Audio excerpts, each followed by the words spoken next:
कबीर परमात्मा अपने भगत की ऐसी स्थिति देखकर वहां पर प्रकट हो जाते हैं। अगर आज इस पत्थर की मूर्ति ने दूध का भोग नहीं लगाया तो मेरा ये भक्त भूखा ही प्राण त्याग देगा।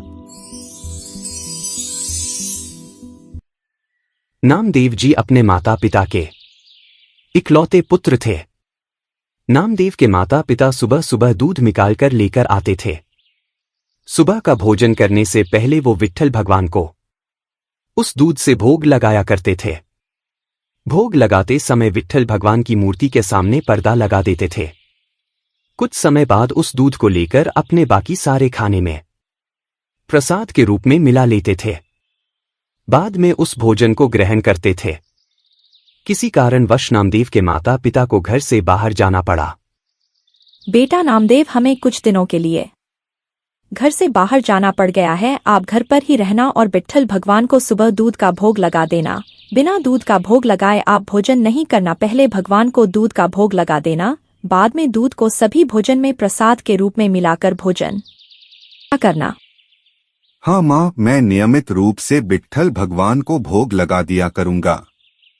रोज सुबह विट्ठल भगवान को दूध का भोग लगाने के बाद ही दूध को प्रसाद के रूप में भोजन में मिलाकर मुझे भोजन करना है। अब मैं पूरी निष्ठा के साथ भगवान को दूध का भोग लगाया करूंगा। अगले दिन नामदेव जी स्नान करके सुबह सुबह विट्ठल भगवान की मूर्ति के सामने दूध को प्रसाद के रूप में रख देते हैं और कहते हैं, विट्ठल भगवान दास का ये दूध का भोग स्वीकार करे, कृपया इस दूध को ग्रहण करे। नामदेव जी सोच रहे थे कि विट्ठल भगवान इस दूध को पिएंगे और तभी उसे भोजन करना है। काफी देर प्रार्थना करने के बाद भी विट्ठल भगवान की मूर्ति दूध नहीं पीती है। मुझे नीच से कोई गलती हुई है, इसीलिए विट्ठल भगवान दूध नहीं पी रहे हैं। नामदेव जी वहां से चले जाते हैं और भूखे ही रहते हैं। अगले दिन प्रार्थना करते हैं कि भगवान इस दूध को ग्रहण करे, लेकिन उस दिन भी वह मूर्ति उस दूध को नहीं पीती है। नामदेव जी भी उस दिन भी भूखे रहते हैं और वह भूखे ही सो जाते हैं।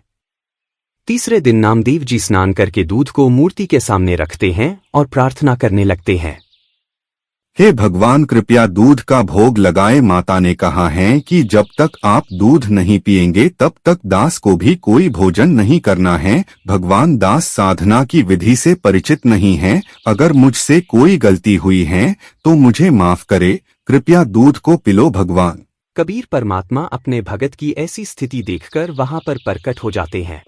अगर आज इस पत्थर की मूर्ति ने दूध का भोग नहीं लगाया तो मेरा ये भक्त भूखा ही प्राण त्याग देगा। कबीर परमात्मा सूक्ष्म रूप बनाकर उस मूर्ति में प्रवेश कर लेते हैं और दूध को पी लेते हैं। यदि किसी भक्त के प्रारब्ध के कर्म अच्छे होते हैं तो कबीर परमात्मा उनकी मदद करते हैं। भगत नामदेव जी सोच रहे थे कि यह दूध को भोग विट्ठल भगवान ने लगाया है, लेकिन पूर्ण परमात्मा कबीर साहिब यदि किसी भक्त का प्रारब्ध कर्म अच्छा होता है तो उसकी मदद करने के लिए जरूर आते हैं।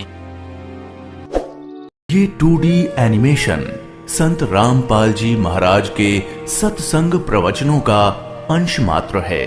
संपूर्ण आध्यात्मिक ज्ञान प्राप्त करने के लिए अवश्य सुनिए संत रामपाल जी महाराज जी के मंगल प्रवचन। आप संत रामपाल जी महाराज जी के मंगल प्रवचन संत रामपाल जी महाराज एप्लीकेशन पर भी सुन सकते हैं तथा उनके द्वारा लिखी पुस्तकें भी डाउनलोड कर सकते हैं।